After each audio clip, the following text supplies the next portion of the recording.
아침 말씀. 오늘 본문 말씀은 요한복음 10장 1절에서 10절입니다.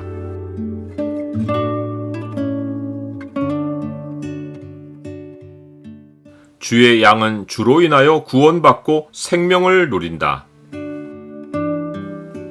오늘 본문을 약속의 창으로 보면 우리가 누구를 통해 안전한 삶을 영위할 수 있는지가 보입니다. 약속의 창을 보여주는 구절은 10장 9절입니다.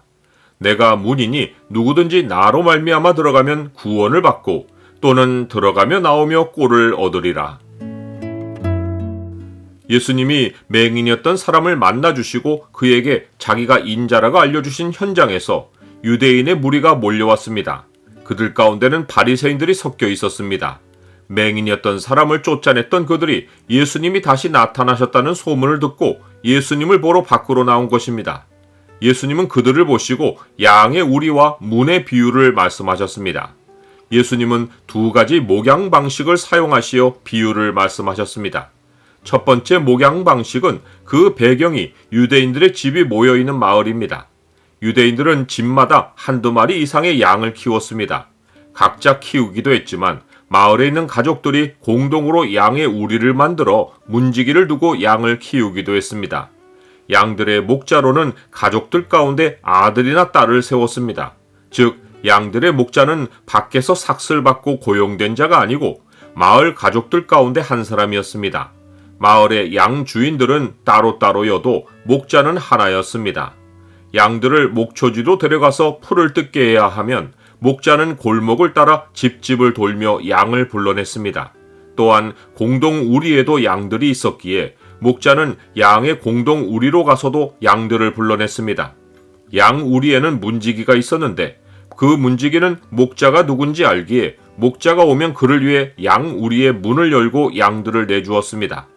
당시 양들에게는 이름을 붙였기에 목자는 양의 이름을 불러 밖으로 이끌었습니다.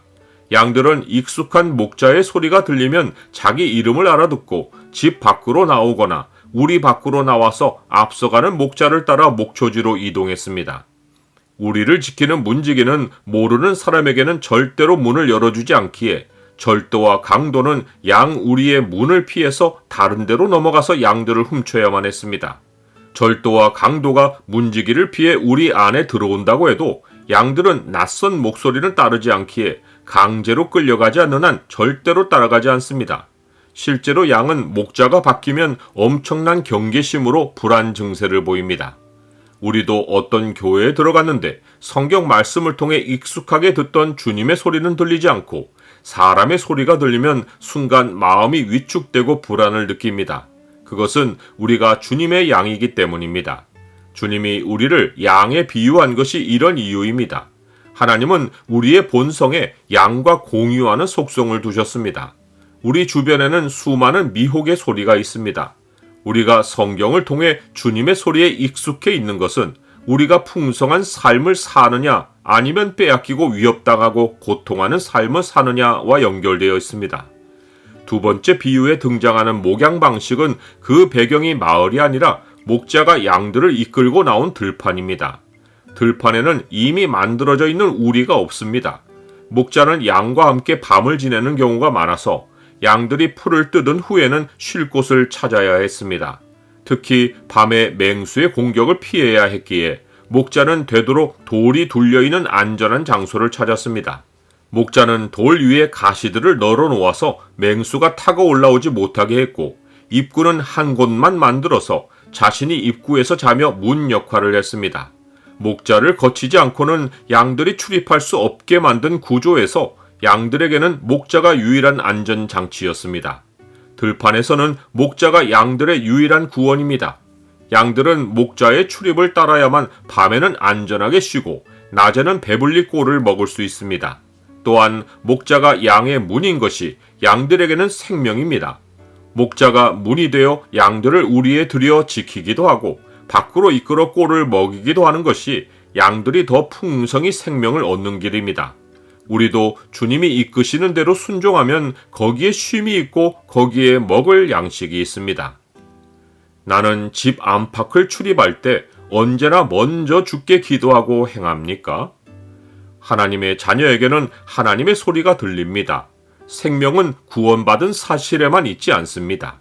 범사의 주의 목소리를 따르면 더 풍성한 생명을 맛봅니다. 예수님은 주님을 아는 것이 영생이라고 정의하셨습니다.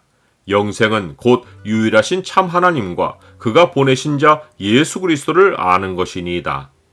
우리는 주님을 아는 만큼 미혹에 속지 않고 생명을 누립니다. 우리는 주 안에서 쉼도 얻고 양식을 얻는 활발한 활동도 할 수 있습니다.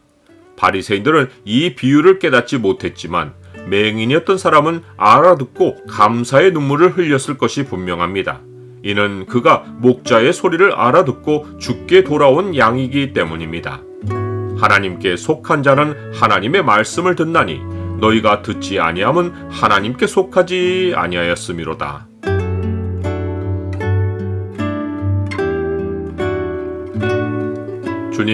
주님의 소리가 제 구원과 양식입니다. 주님의 소리는 성경에 있습니다. 사람들의 소리와 저의 욕심의 소리에 귀 기울였던 저를 용서하옵소서. 말씀을 통해 저를 매일 부르시는 주님의 소리를 듣고 인생을 출입하며 살게 하옵소서. 예수 그리스도 이름으로 기도드립니다. 아멘.